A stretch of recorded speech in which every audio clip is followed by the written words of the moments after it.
So today's Cardinal lesson, very special to me. We're talking about Medicare and we're talking about people turning 65, maybe past 65 and still working, and now they need to get on Medicare.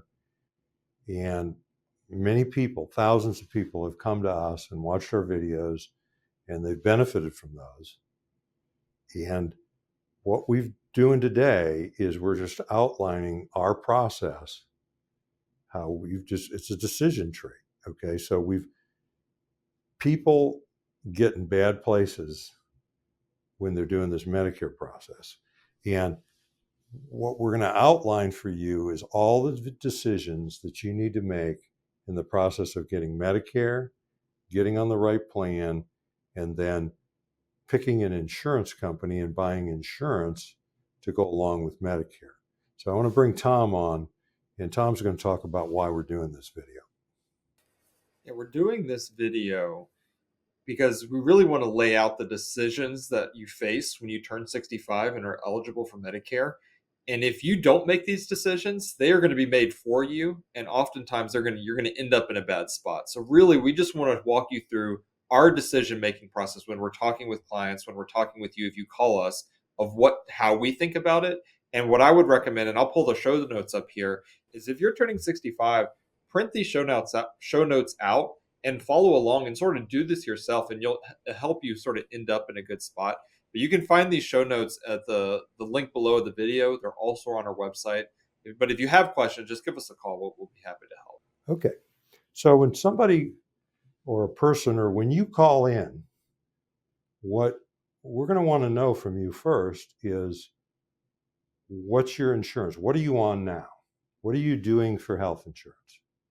And where you are, if you're under 65 and coming up on Medicare, is you've got some insurance. You're right here at the top of the board, center of the board. You're at this first question is, do you have group insurance now from either your spouse's employment or your employment? So are you covered? And are you going to keep working, or is your spouse going to keep working? Because if the answer to that is yes, then you may not need Medicare. You may be able to just sail right on past 65 as long as you keep working or your spouse keeps working and get Medicare at some later point. And so we're going to want to know what your health insurance is now. And if you're using this chart, if you printed it out like Tom said, and you're going to discover this over some weeks, this is your first decision. Am I going to sign up for Medicare Part A and Part B? And am I going to do that right at 65? Or if I'm going to delay. So let's go down. Let's say this is you, and you're saying, yes, I have group insurance. So I have insurance. It's through my husband. He's over 65. And I don't know what he did with Medicare, but I know he's covering me, and I'm coming up to that. And so I'm good. So that you've answered this question is yes. And his company's a big company. It has over 20 employees. And then the next question we're going to want to know is, are you part of an HSA? Because if you're part of an HSA, then you don't want to sign up even for Medicare Part A, because that's a problem. We have that in other videos. So we're not going to get into the weeds here. We're going to just stay high level. And we're really trying to make a decision. Do you need Medicare or not? Or do you have group insurance? And if you have group insurance from employment, you may very well not need to sign up for Medicare. Now, don't make your decision just based upon this video, but I just want to acknowledge there's a group of you that aren't going to be signing up now. They're not going to get any Medicare or anything. I do want to make a point on that as well, is oftentimes we'll bring this up to someone who's coming in. You say, but I've heard about these penalties. If I don't sign up, won't I be penalized? If you have coverage from an employer that has more than 20 employees, and that's a very critical point, but if it has more than 20 employees, all those penalties are waived. You can delay Medicare, you sign up in the future, and you will not have any penalties in the future. So if you've heard that or someone has told you that, I'll just reassure you that you do not need to worry about And I think that we're one of few people in the Medicare insurance business that this is the first place we're going to go with you, is you might not need what we're selling. Okay, and if that's the case, everybody that comes into us or that calls us, we qualify them for this and then give them advice. And there are some people who say, I don't like that group insurance. It's too expensive. And I don't. So you can still sign up for Medicare. We're just wanting to be clear. And Tom brought up a great point, is the penalties scare people away from taking advantage of this. And there's a form that's mentioned on the board, but you don't do the form until you're later, well past 65, signing up for Medicare. You use the form to get out of the penalties. So we're not going over that today. Just understand that there's an opt-out here, and that's this corner of the board. Now, for the rest of you that need Medicare and want Medicare, you're going to need to get signed up for Medicare A and B. If you're already getting your Social Security check, means you took it early before 65, they're just going to sign you up. Social Security and Medicare are going to get together and they're going to mail you a card. You don't really need to do anything unless you don't want it. If you don't want it, you're going to have to send it back and stop it. But for people getting Social Security before 65, they're making the assumption you're retired. You need it. You're going to get A and B. If you are not getting Social Security, you need Medicare A and B. You answered this one no. Then you need to sign up for Medicare. You can do this 90 days in advance, maybe as much as 120 days in advance. You can do it at ssa.gov, Social Security Administration.gov. You open a My Social Security account. Many of you already have one. You go on there, you tell them you want Medicare Part A and Part B. It's going to start the first of the month of your 65th birthday, unless your birthday is the first, and it's going to back up a month. It'll be even earlier than that. But Medicare is going to start. You're going to get A and B. A is free. B costs in 2023 $164.90 a month. Call it 165 bucks. It'll probably go up a little bit in 2024. That's going to be a cost where you're actually paying for Medicare Part B. If you're a high income person, which is 100 grand or more of annual income, and you're single, you're going to pay more for B. It's this thing called IRMA. If you're a married person and you file jointly and you have more than 200 grand of income, you're going to pay more than the $164.90. Okay, we have other videos on that. We have other videos on IRMA that you can find right at our YouTube site. Okay, so now we've got you on Medicare Part A and Part B. You're all ready to go, and you're thinking, man, I just need to go buy insurance. Not yet. We've got another decision to make. And this is an either or decision. It's a personal decision. And it's, do I want to stay on original Medicare and then supplement it, which is over here? Or do I want to take my original Medicare and do I want to turn it into a Medicare Advantage plan, which is going to be outsourcing it to a private insurance company? So this is an either or. You have to make this decision before you start buying insurance. And so just quickly, original Medicare and a supplement plan G, let's go over the pluses of doing that. Number one is really the biggest plus, and it's the reason I went that direction. There are no networks with original Medicare and a supplement. You can go to any doctor in the US that accepts Medicare, and if you want to go to a specialist, you want to go to the Mayo Clinic, you want to, because you've got some serious illness and you want to go to the best, you want to go to Duke Cancer Center, you want to go to MD Anderson down in Houston. I mean, I don't know if you're that kind of person, but if you are, this takes the hassles of the network just off the table. Okay, the second thing is you've only got one small deductible if you buy the supplement plan G, just a small deductible. Besides that, you're going to love the coverage under Medicare by staying on original and a supplement. What are the negatives? The negatives is you're going to pay 100 to 200 bucks a month, or in New York, you're going to pay almost 300 bucks a month for a plan G. That's a lot. But generally speaking, it's 65, 100 to 120 bucks a month in most states. You're going to have to buy your own dental and vision insurance privately, which we can offer that to you, but it's not going to come as part of the plan. and you've got to purchase your own separate Part D drug plan. Not real expensive, but still it's a cost. So these are the negatives of the original Medicare and the supplement. So if you decide not to go for that and you want to go for a Medicare Advantage plan, here's the positives of that. It's usually a zero premium. So when you compare zero to 100 to 200 bucks a month, zero starts to look pretty good. It includes dental and vision. I mean, they typically have benefits for that on a Medicare Advantage plan. It also includes a Part D. So there's reasons to go this route, but then there's disadvantages. You got to deal with the networks. Is you need to go to the doctors that are on that particular Medicare Advantage plan, and you can pick your plan according to the doctors that are on there. But this does add a layer of bureaucracy and trouble, and you got to get referrals for specialists. So you've gone into managed care over here. And then as well, you have deductibles and copays for just about everything. So, I mean, this is a decision. We got a lot of other videos on that. We can help you make this decision just by talking to you. And, we can do a Zoom or we can do a phone call. We're in all 50 states in the District of Columbia, so we're licensed everywhere we need to be. We have a wide assortment of companies. But this is a decision you need to make before you start buying insurance, okay?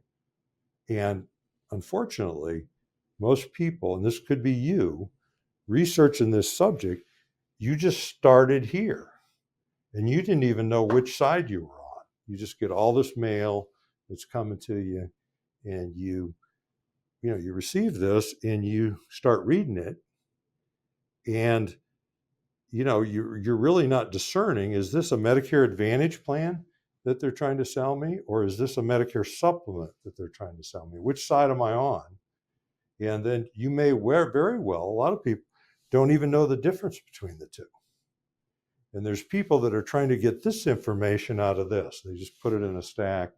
So this isn't entirely your fault, but most people researching this, if they're just going with what comes at them, they're just getting sold insurance or pitched insurance when they're not even which they're on. So once we've made the decision, if we decide to go here, then we buy a Medicare supplement. We got to choose which company. We represent about 40 different ones. You can choose your Part D drug plan, and then you can choose private dental and vision insurance. That we have that from several companies.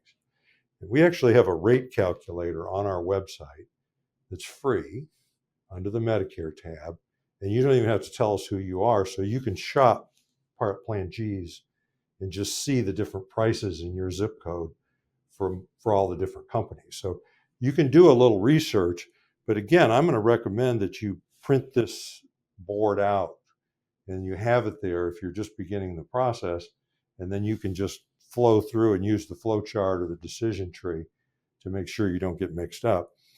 Now, on this side, once you start evaluating Medicare Advantage plans, you've already decided that you want a Medicare Advantage plan, and now you got to decide which one. And again, it's the same process as over here. We're going to look at the networks, and we're going to make sure your doctors are on there. We're going to look at your drugs and the drug plan that comes with it. We're going to make sure you understand all the terms of it. But it's much easier shopping for this stuff when you've got all of this in mind. So I'd like to bring Tom on, and Tom wants to just talk about a few places perhaps that we've seen people get tripped up in this whole process. Yeah, so what I'm going to do is I'm going to run through some examples of, situations we've run into in the past and kind of show you where things went wrong, what part they missed to end up where they were. So we had someone come in who was still working, making a pretty decent income, and he was turning 65 and he thought he had to sign up for Medicare. So he's going through, he's thinking he's doing everything right. He signs everything up. And then he comes in and meets us sort of after that fact. And so we start looking through it. We're doing a financial plan for him. And we get looking, and now he's paying for his group coverage through work. He's paying for Medicare, and he now has to pay the IRMA, the increased cost for Medicare based off his current income because he's still working. And so we were working through, and so sort of where he messed up on this, and what we ended up doing for him is we had him suspend his Part B. Don't do that on your own. If you have questions, we can sort of help walk you through it. But we had him suspend his Part B. He's going to sign up for it later when he retires. But where he messed up was that first decision right at the top of the board is he didn't know that because he worked for a large company, more than the 20 employees, that he was allowed to delay Medicare and sign up later. And so we helped him fix it. But again, he just jumped to the fact like I need to sign up, let me sign up, and then he's already starting to look at companies before we even thought about the sort of the first step in this process. We have another example of a couple who came in. One was still working, one was not. And so they went through, and actually, this ended up being a good decision. Is the spouse who was not working, in this case was the husband, he went ahead and signed up for Medicare. Now, he didn't really even think through, I don't even know if he knew that he could stay on the group coverage, but from a price standpoint, it was still less expensive for him to go to Medicare. So sometimes you might be over on that top left corner of the board, but you still choose to do Medicare. And so in this example, the wife stayed working, she stayed on the group coverage, the husband selected Medicare. But where he messed up is he didn't even know there was a difference between Medicare Advantage and a Medicare supplement. Is whoever he talked to, and this is unfortunately very typical of insurance agents, is they're on one camp or the other. They're either a supplement guy or a Medicare Advantage guy. I mean, that's their camp, and they're just going to pitch you the ones that they think are the best. And they don't even talk about the differences of the two. So he gets with the guy, sells them a plan. They go straight to the companies that they think they should purchase without even talking about the difference. And so he ultimately ended up with the supplement when in reality we looked at it and an Advantage plan was right for him sort of in the short term as we actually switched him back over to an Advantage plan. And so it's either or. I mean, you need to know the differences to be able to make the decision between one or the other. I'm going to run through a final example, and this is actually going to be of Hans here because I think it's a unique situation where he turned 65 back in July of 2023, and he is working obviously still, but we do not have 20 employees. So if you didn't know that specific number in that rule, you might assume I can just stay on my group insurance, not sign up for Medicare. But he knew this. Obviously, we do this line of work, and so he had to sign up for Medicare. And so even though he was still working, he had to sign up for Medicare. He then knew that what decision he already knew he wanted to go with the supplement. And so we went down that sort of route of the decision tree, went to the companies, looked at the different company options, and he ended up on a company there. And so I could talk all day long about all these different examples. I could have all sorts of different things where people have messed up. But again, you want to, when you're going into Medicare, you're turning 65 and you start getting all that mail, you start getting a lot of calls, stop for a second, pause, and really follow this decision tree just to see where you are in the process, what you need to do. And that's going to help you make better decisions where we're not having to go back and undo things, later on. I will make the point, and Han sort of touched on this, is most people, when they come in, if they've started doing some research on Medicare, they're already at the bottom of the board. They're already asking which company is the best. What should I sign up for? And say, hold on, we need to take a step back and need to make sure that one, we know which route you're going, supplement or Advantage plan. Furthermore, we need to know if you even need to sign up for Medicare, right? So you want to start there and end with the company as opposed to starting looking at the companies first and then trying to back into, do I even need this? Yeah.